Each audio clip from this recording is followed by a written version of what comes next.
हे हाय का फिल्म में आपका स्वागत है दोस्तों। इस हफ्ते 3 बड़ी फिल्में रिलीज हुई। एक है ऑस्ट्रेलियन फिल्म सीरीज की फ्यूरियोसा मैड मैक्स सागा और दूसरी है मलयालम सिनेमा की टर्बो और तीसरी है भैया जी। इस वीडियो में हम पहले 2 फिल्मों के बारे में चर्चा करेंगे और बॉलीवुड जो फिल्म है भैया जी उसके बारे में हम नेक्स्ट वीडियो में जरूर बात करेंगे।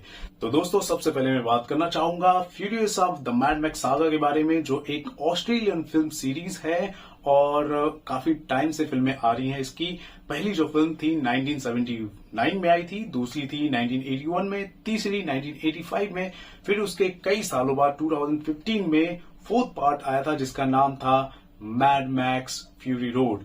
उसके बाद ये 9 साल बाद ये 5th पार्ट आई है। तो आपको बता दूं Furiosa the mad max saga जो 5th फिल्म है मैड मैक्स सीरीज की, वो 2015 वाली मैड मैक्स फ्यूरी रोड की प्रीक्वल है। ठीक है, तो यहां पर आपको बता दूं ये जो कहानी है पोस्ट अपोकैलिप्टिक वर्ल्ड की है, यानी कि एक ऐसी दुनिया जहां पर ऑलरेडी तबाही आ चुकी है, पैंडेमिक जैसे माहौल आ गए थे, लोग विलुप्त हो चुके थे, उसके बाद वापस दुनिया रिस्टोर कर रही थी, उसके बाद वापस सिविलाइजेशन की शुरुआत हो रही है। तो उस फेज से जो कहानी होती है वहां से इसके अंदर पूरा दिखाया गया है और जो भी एक्शन वगैरह हो रहे हैं रेगिस्तान में हो रहे हैं, अलग अलग जगहों पर हो रहे हैं। ठीक है, मॉडिफाइड कार्स नजर आ रहे हैं, लोग अलग किस्म के नजर आ रहे हैं, लोग सरवाइव करने के लिए स्ट्रगल कर रहे हैं, कुछ ऐसा ही इसके अंदर माहौल नजर आता है जो देखने में बहुत अच्छा लगता है और बहुत अच्छा एक्शन भी है फिल्म के अंदर। लेकिन कहानी जो है वो ज्यादा आपको इंगेज नहीं कर पाती, स्पेशली जब आप प्रीक्वल बना रहे होते हो। तो प्रीक्वल में क्योंकि ये जो कहानी है फ्यूरियोसा के ऊपर है, फ्यूरियोसा एक ऐसी लड़की है जिसके बारे में हम ऑलरेडी मैड मैक्स जो 4th पार्ट आया था, फ्यूरी रोड जो आया था, उसके अंदर हमने देख लिया था फ्यूरियोसा के बारे में। तो उसका तो ये प्रीक्वल है, तो हमको तो पता ही है फ्यूरियोसा जो है जिंदा है और प्रीक्वल अगर बताया जा रहा है तो ऑब्वियसली फ्यूरियोसा को कुछ होने वाला नहीं है। तो ये एक माइंडसेट हमारे दिमाग में था, तो जो एक्साइटमेंट होता है वहां पर आधी हो जाती है। उसके अलावा स्क्रिप्ट भी उतना ज्यादा स्ट्रांग नहीं है, लेकिन ओवरऑल फिल्म देखा जाए एक्शन के मुकाबले बहुत अच्छा है। विलन की अगर मैं बात करूं क्रिस हेम्सवर्थ की, तो क्रिस हेम्सवर्थ ठीक है लेकिन उतना खास नहीं लग रहा उनका कैरेक्टर, लेकिन जो फिजिक है और जो एक्शन वगैरह है उसमें अच्छे लग रहे हैं, लेकिन ओवरऑल एक्सप्रेशन और कुछ ज्यादा जान डालते हुए नजर नहीं आ रहे।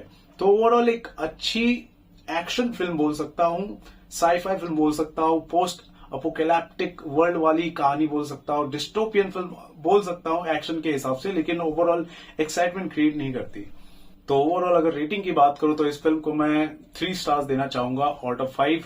और जॉर्ज मिलर की ये फिल्म थी, उनके डायरेक्शन में ही बनी फिल्म थी, लेकिन यहां पर और भी ज्यादा अगर स्क्रिप्ट पर काम किया गया होता तो अच्छा होता। लेकिन मैं कहूंगा क्योंकि ये प्रीक्वल है तो प्रीक्वल के हिसाब से वो ज्यादा क्या ही कर सकते थे, लेकिन ओवरऑल एक्शन के मुकाबले में ठीक फिल्म है। तो ये है मेरा ओपिनियन इस फिल्म को लेकर। अब दोस्तों बात करते हैं हमारी मलयालम सिनेमा की जो फिल्म है टर्बो के बारे में। तो ममूटी सर जो है 72 इयर्स के हो चुके हैं, लेकिन यहां पर टर्बो में काम कर रहे एक मास एक्शन फिल्म है और ये एक ऐसी फिल्म है जिसके लिए फिजिकली फिट होना एक्सट्रीमली इंपॉर्टेंट है किसी मेन कैरेक्टर के लिए।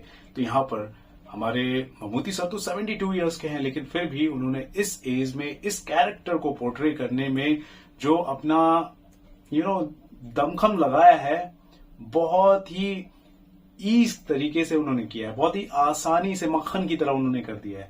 तो ये चीज मुझे बहुत ही ज्यादा अच्छी लगी। एक्शन वगैरह यहाँ पर वो बहुत ही ज्यादा कर रहे हैं और एक्शन जब हो रहा है तो स्लो मोशन में एक्शन नजर आ रहा है। तो ओवरऑल एक हिसाब से एक्शन फिल्म, मसाला फिल्म आपको ये लगेगी और है भी, लेकिन इसकी जो स्क्रिप्ट है उतनी ज्यादा खास नहीं है। लेकिन फिर भी स्क्रिप्ट फिल्म की उतनी ज्यादा खास नहीं है, फिर भी आपको एंटरटेनिंग और एंगेजिंग लगती है। खास तौर पर माँ बेटी का जो सीक्वेंस आता है, यानी कि अगर मैं बेटे की बात करूं तो हमारे ममूटी सर जो अधेड़ उम्र के व्यक्ति हैं और उनकी माँ भी है।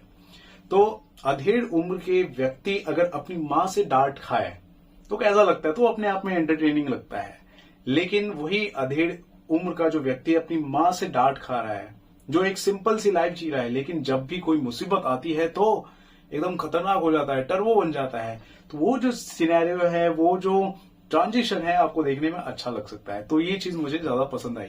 साथ ही साथ माँ बेटे के बीच में जो नोक झोंक होती है, माँ कैसे अपने बेटे को डांटती है और कभी कभार कैसे अपने बेटे को दुलार करती है, वो जो चीजें हैं, वो जो जुगलबंदी है मुझे अच्छी लगी और कॉमेडी टाइमिंग दोनों के बीच में अच्छी लगी, तो ये सीक्वेंस मुझे अच्छा लगा।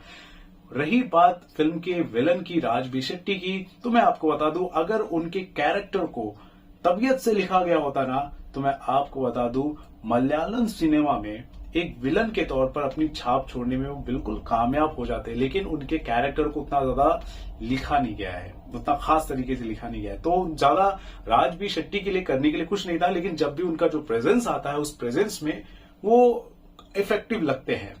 वहीं अगर मैं बात करूं सुनील की, तो सुनील जो है तेलुगु सिनेमा से पहली बार वो मलयालम सिनेमा में डेब्यू कर रहे हैं, लेकिन सुनील का कोई ज्यादा खास कैरेक्टर नहीं है, तो सुनील के बारे में ज्यादा बात नहीं करेंगे। वहीं अगर फिल्म की हीरोइन की भी बात करूं, फिल्म की जो हीरोइन है इंदुलेखा, तो यार उनका ठीक ठाक रोल है, उतना भी ज्यादा मैं बोल नहीं सकता, लेकिन ठीक ठाक है। ओवरऑल मुझे बात करूं तो हमारे ममूटी सर और उनकी जो माँ बनी है, उनका कैरेक्टर अच्छा है, बिंदु जी का। तो ओवरऑल मुझे फिल्म जो है एक मास एंटरटेनिंग लगा है। स्क्रिप्ट ज्यादा इफेक्टिव नहीं है, लेकिन फिर भी ये फिल्म एंटरटेनिंग है, इंगेजिंग है, तो ये फिल्म की जीत है।